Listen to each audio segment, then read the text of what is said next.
Okay, welcome back. Let's now invite on the show Prateek Parekh from Nuvama Group, who joins in to discuss the latest market fundamentals.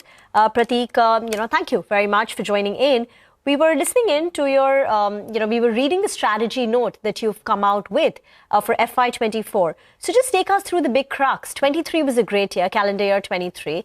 For 24, you believe there are going to be some earnings downgrades and the portfolio needs to be positioned for that. So the market construct and your big bets. Yeah, okay. Thanks, Rima, for having me over. It's always a pleasure being here.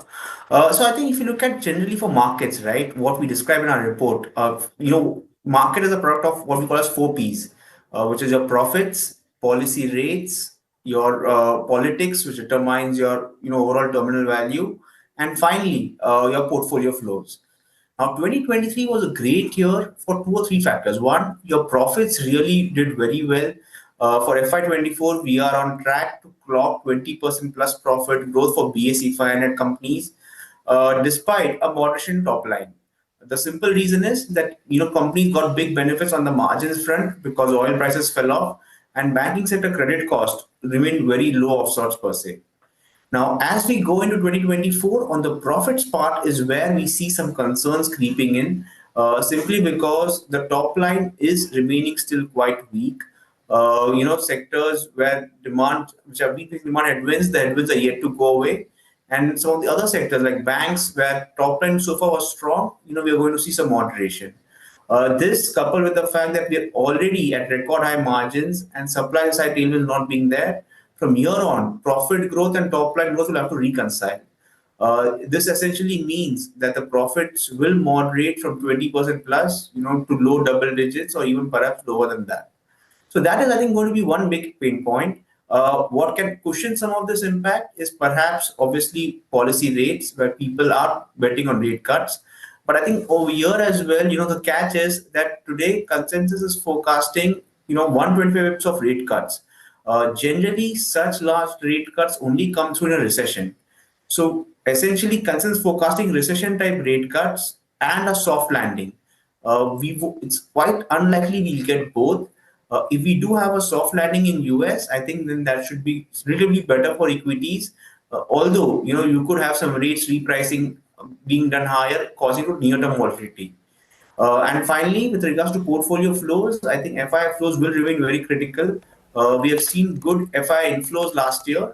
We hope that they continue this year as well. While there can be some moderation, I think some of that can be offset by the strong debt flows. So overall, I think the big swing from 2023 and 2024, I think is going to be on the profits part. And that, I think, will determine your overall portfolio allocation. So for 2024, what we are recommending is, a moderation in returns versus what you got in 2023, perhaps potentially an increased volatility, and finally, underperformance of SMITs given the high valuations and given the large, the profit cyclicality is much larger than what you have in large caps per se, Rima. Okay, well. So basically, you're saying that 2024 will be a sobering year after the heady highs of 2023. Got that, Prateek? So, I want to come to the portfolio construct as well, because here you have a couple of calls which, I might add are anti-consensus. And I just want to, point them out. You are looking at going underweight on industrials, I believe, and you're looking at an overweight on consumer. Now, this is the exact opposite of what we've seen play out over the last 12 to 15 months, where this market has been only about capex stocks and, industrials or PSUs that are in the manufacturing sector. Is it because you think stock prices are already factoring in the best?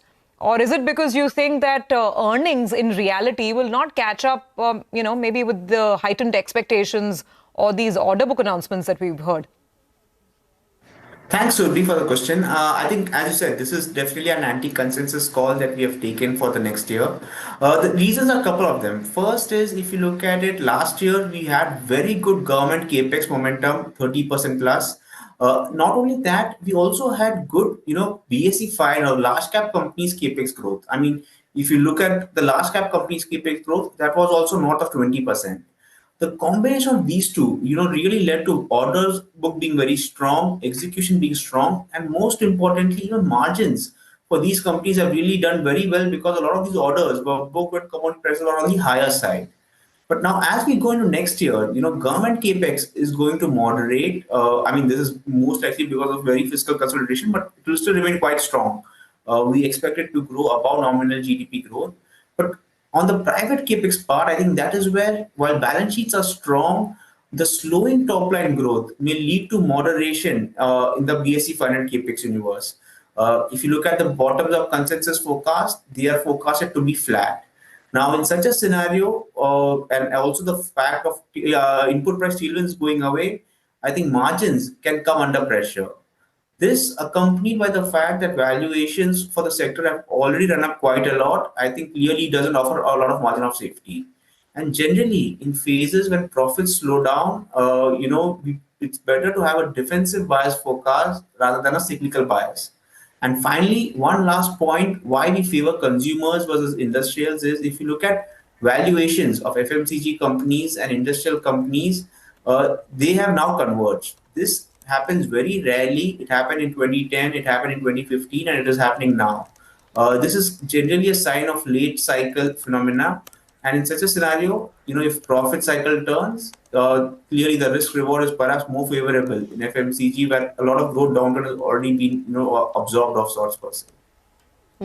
So you believe the government capex growth, which was 30% last year, will moderate this year, and private capex will not take off because of a flat top line growth, right? That's the primary concern when it comes to utilities. Talk to us a little bit about this, connection that you've made about valuations of utilities and FMCG converging. They've done so right now, and it happened in the past in 2010, 2015. What followed, in the past episodes when we saw these valuations converge? Yeah, so in the past episode, what happened was when the valuations converged, it coincided with profit cycle also rolling over.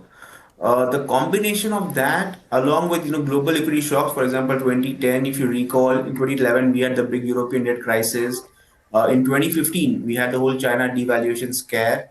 The combination of those two resulted in markets being range bound to having a correction, but a big polarization with the markets. You had defensive names like FMCG, IT, pharma doing well, and cyclicals like industrials, metals underperformed quite meaningfully.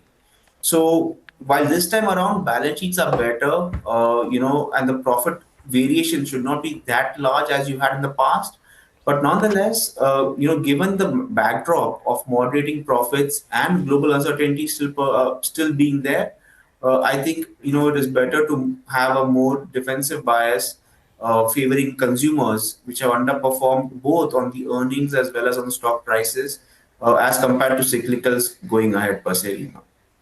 Thank you, Prateek. On another time, we'll talk to you about your call to downgrade domestic autos after 2 years to equal weight and even upgrade the durables to an equal weight. Interesting observations there, and quite contrary to what we've been hearing from the other experts. We'll slip into a very short break. We'll come back with more.